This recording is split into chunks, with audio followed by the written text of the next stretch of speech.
नमस्कार मित्रांनो, स्वागत आहे तुमचं जॉब गुरु या आपल्या यूट्यूब चॅनलवर. मित्रांनो, गट आरोग्य विभाग पदभरतीबद्दल अतिशय महत्त्वाची माहिती प्रसिद्धी पत्रक ऑफिशियल वेबसाईटवरती प्रसिद्ध झालेलं आहे. त्यासाठी हा व्हिडिओ शेवटपर्यंत पहा. डिटेलमध्ये सर्व माहिती तुम्हाला सांगणार आहे. त्याची लिंक डिस्क्रिप्शन बॉक्समध्ये आणि टेलिग्राम चॅनलला देतोय तुम्हाला.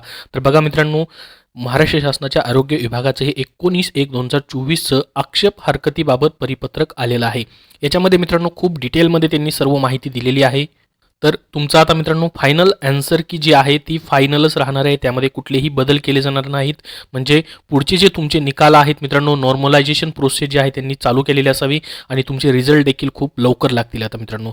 तर याच्यामध्ये तीच माहिती दिली आहे, महत्त्वाची माहिती आहे. त्यासाठी शेवटपर्यंत पहा. या व्हिडिओला एक लाईक नक्की करा. तर बघा मित्रांनो, आक्षेप हरकतीबाबत या ठिकाणी पहिला जो पॉईंट आहे, पहिला पॅरेग्राफ जो आहे त्यामध्ये सांगितलं त्यांनी की डिसेंबरपर्यंत परीक्षा झाल्या.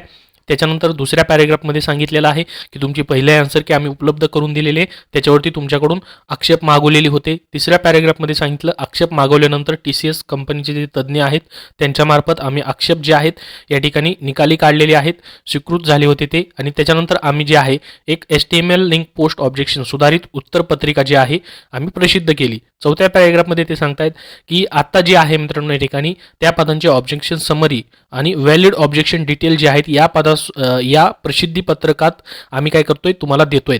तर ऑब्जेक्शनची समरी मित्रांनो एकदम डिटेलमध्ये समरी आली आहे. पहिली जी आली होती की किती ऑब्जेक्शन आले ते नाही मित्रांनो, तर किती ऑब्जेक्शन घेतले विद्यार्थ्यांनी आणि किती ऑब्जेक्शन त्यांनी व्हॅलिड केले अशी डिटेल समरी आली. तुम्हाला बघितल्यानंतर समजेल मित्रांनो. जवळपास 10,000 ऑब्जेक्शन होते, त्यापैकी किती ऑब्जेक्शन जे आहेत ते व्हॅलिड झालेले आहेत मित्रांनो, तेही तुम्हाला समजेल. तर आता पुढे मित्रांनो काय म्हटलं हे महत्त्वाचं आहे पहा. यास्तव पुढे आता कोणतीही लेखी अथवा ईमेल अथवा अन्य मार्गाने प्राप्त आक्षेप असतील तुमचे काय तर हरकती असतील ते विचारात घेतले जाणार नाहीत, याची नोंद घ्यावी म्हटलेलं आहे. म्हणजे संपलेलं इथं आक्षेपचं वगैरे फायनल आन्सर कीचं वगैरे आता संपूर्ण झालेलं आहे मित्रांनो. डायरेक्टली आता तुमचं नॉर्मलायझेशनची लिस्ट लागेल आणि त्यानंतर तुमच्या निवड यादी आणि प्रत्यक्ष यादी लागून जातील. तर हे आजच्या तारखेचं महत्त्वाचं अपडेट आहे. आता खाली पहा मित्रांनो काय म्हटलंय पहा. हे जे त्यांनी दिलेलं आहे objection summary for public health department recruitment examination, याच्यामध्ये ग्रुप C आणि Dचं दिलंय पहा. जसं की तुमचे 100 प्रश्न होते. समजा मित्रांनो उदाहरणार्थ पहा, रेग्युलर फील्ड वर्कर जे आहे जनरल कॅन्डिडेटची ही पोस्ट आहे. समजा उदाहरण इथं दिलंय त्यांनी, किती ऑब्जेक्शन आले होते पहा आणि किती त्यांनी व्हॅलिड केलेत. समजा याच्यावरती 54 विद्यार्थ्यांनी ऑब्जेक्शन घेतले होते, म्हणजे 54 ऑब्जेक्शन आले होते, तर व्हॅलिड किती केले? 0 केलेत फक्त मित्रांनो. तर अशा पद्धतीची डिटेल समरी दिली. त्यानंतर पहा डायटिशियन, याला 2 ऑब्जेक्शन आले होते, एकही व्हॅलिड नाही आहे, म्हणजे ते ऑब्जेक्शन रॉंग ठरवले गेलेत. तर अशा पद्धतीने हे ऑब्जेक्शन दिलेले आहेत. पुढं जर पाहिलं आपण तर ग्रुप D मध्ये पहा मित्रांनो. आता ग्रुप D चे 844 मित्रांनो ऑब्जेक्शन आले होते.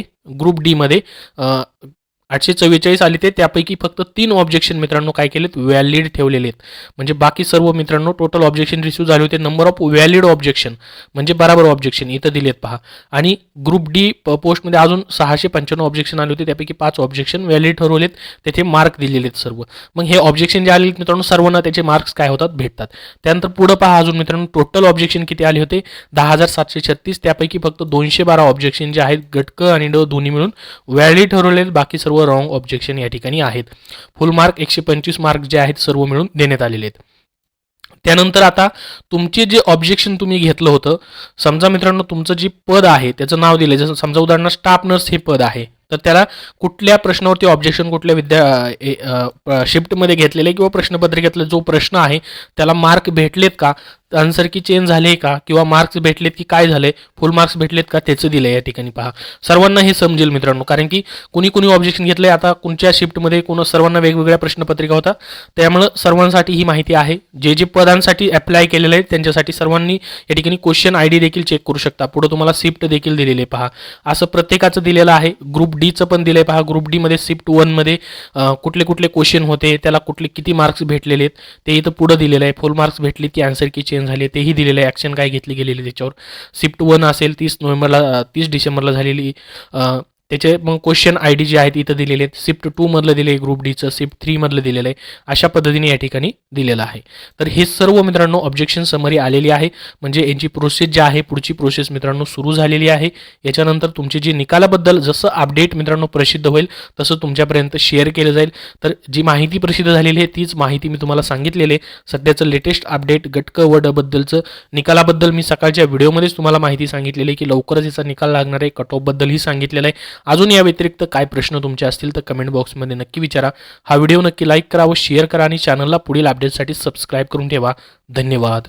मित्रांनो, सामान्य ज्ञान या विषयासाठी तुम्हाला वन लायनर स्वरूपामध्ये पुस्तक हवं असेल तेही TCS आणि IBPS पॅटर्ननुसार, तर विजयपथ पब्लिकेशन पुणे यांनी मित्रांनो TCS IBPS पॅटर्ननुसार सामान्य ज्ञान वन लायनर स्वरूपामधलं पुस्तक प्रसिद्ध केलेलं आहे. या पुस्तकामध्ये मित्रांनो तुम्हाला भरपूर सारी महत्त्वाची माहिती दिलेली आहे, जसं की उपटॉपिक जे असतात मित्रांनो तुमचे सामान्य ज्ञान GS मधले त्याचे उपटॉपिक्स तुम्हाला घटकनिहाय वर्गीकरण त्यांनी करून दिलेलं आहे, ज्यामध्ये राज्यघटना असेल, इतिहास असेल, भूगोल असेल, विज्ञान, अर्थशास्त्र असेल, अशी विविध जे उपटॉपिक्स आहेत मित्रांनो 2023 असेल किंवा 22 मधले जे TCS IBPS ने परीक्षा घेतल्या त्यामधून मित्रांनो जे प्रश्न आले त्यांचे वर्गीकरण तुम्हाला प्रत्येक टॉपिक्स वाईज दिलेलं आहे या पुस्तकामध्ये. त्याचबरोबर जवळपास 21 प्रकारचे आतापर्यंत TCS IBPS ने ज्या परीक्षा घेतल्या त्यामधून 400+ प्रश्नपत्रिकांचा समावेश करून हे पुस्तक TCS IBPS पॅटर्ननुसार बनवलेलं आहे. सध्या तुमची मित्रांनो चालू असलेली ZP पदभरती, राहिलेली पदं असतील त्यासाठी हे पुस्तक उपयोगी आहे.